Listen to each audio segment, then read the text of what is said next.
Hi guys, this is Mr. Assassin and I'm here today to do Tower of God chapters 61, 62 and 63 review. Now these chapters are very simple, so I'm just going to quickly go over them. Where we left off, they were preparing to start the last test in which they have had to face the uh, Bam and Rachel would be submerged in a bubble and they would have to be eaten by a giant squid, and the job of the other regulars was to make sure that this process goes as smoothly as possible. So the ecosystem was comprised of three creatures: the whales, which was supposed to take Bam to the squid to be eaten and then pooped out, the thieves, which stole the fish from the whales and killed the whales, so they needed to be held back, and the dogs that hated the thieves because they killed the whale because they wanted to eat the whales. So the dogs were the ones who attacked the thieves. The thieves attacked the whales. The dogs attack the thieves. Anyways, the thing is that there was a fourth creature, the bull, which had come down from an upper level and was disrupting the ecosystem. Now, the plan was that since this was such a perfect ecosystem, Kuhn said they were supposed to use the already existing elements in the ecosystem to make sure that Bam and Rachel get eaten by the squid. So, in order to stop the thieves, they will lure the dogs to where the thieves were. So the thieves and the dogs, while they were battling, the whales can do their job, and with a little help from the spear bearers, they pretty much had things covered, except from the bull. The bull was the only one who could damage the ecosystem, so they needed somebody strong to take care of the bull.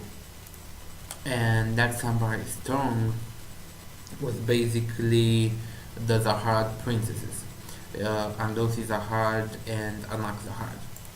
But we'll get to that in a moment. So basically, in chapter 61, we see that Yuri Zahard is approaching Everkiel's floor. She's almost there. She's just actually just one floor up. So they'll be coming. We get to see why Bam is in a way so feared by the other competitors, but in a way appreciated, and I mean it's the same for the same reason. How should I put this? Maybe I should say it in their words. Bam shines because he still has the things that most of us lost. So in a way, Bam still retains his innocence. Bam still retains his ideals of right and wrong, while the others have been twisted by the tower, have been twisted by the rules of the tower. They have been twisted by power, by the fact that they want to gain power, and have been twisted by this perpetuation of darkness that actually is the tower. The tower, just by the fact that it promises you that once you get the top you get one wish, it corrupts you. The tower itself and the journey corrupts most of the people, because they go in the tower with one thing and one thing alone in mind: to get that one wish, to get their power, to get their money, to get their fame, whatever the wish is. So the tower corrupts. But Bam doesn't want to have anything to do with the wish. He only goes because Rachel wants to go and see the stars. So Bam was not corrupted, and because of this, he still shines within the context of the tower. But Um, some of them fear him and they want to kill him, like Hod did. But some of them love him. Some of them want to make friends with him. So it depends on the individuals. Uh, okay.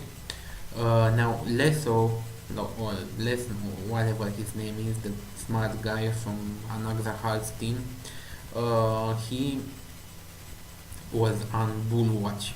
He was supposed to watch out for the bull. And the bull tricks him and appears behind him. Now Leso starts fighting, but he's no match for the bull.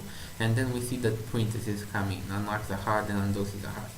And instead of fighting the bull together, they go into a dispute with each other and they start arguing with each other while Leso gets his ass kicked, and that was pretty funny. But they end up making a bet, and the bet was if Andosi wins, she gets the Black March. If Anak wins, Andosi becomes her slave for a year, I think. I'm not sure. Whatever.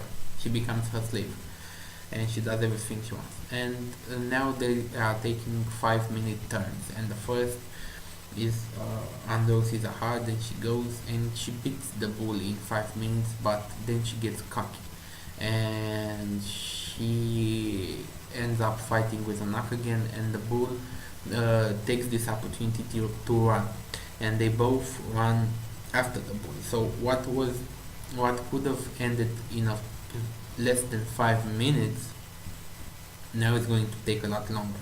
And since Anak Zahad and Dosi Zahad are the main power of this group, with them being on the chase, if anything else goes wrong with the plan, there's no one to fall back on.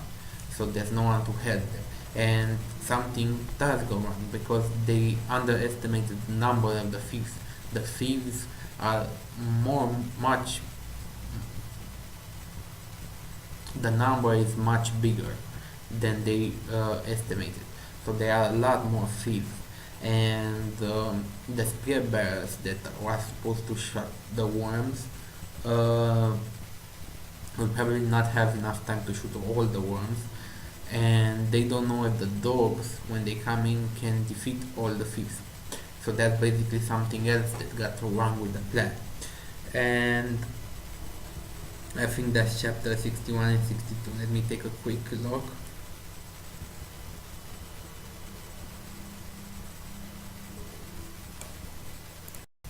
Yeah, that's basically everything.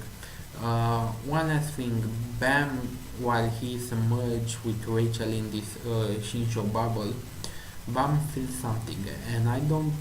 He says that he feels like a wave, a huge wave is coming onto him, pressing onto him, and I don't know if this huge wave is pressure from the test, or if this huge wave refers to something else, a presence that is there with them, or if this huge wave is actually the power, the corruption of the tower invading Bam's soul.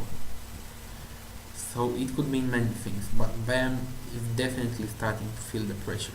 And while the others are struggling with this test, Bam has his own internal struggle, both with Rachel and with the man that he wants to become.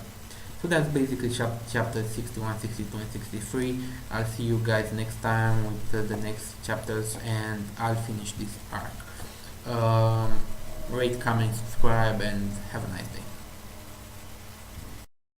Any rational society would either kill me or put me to some use.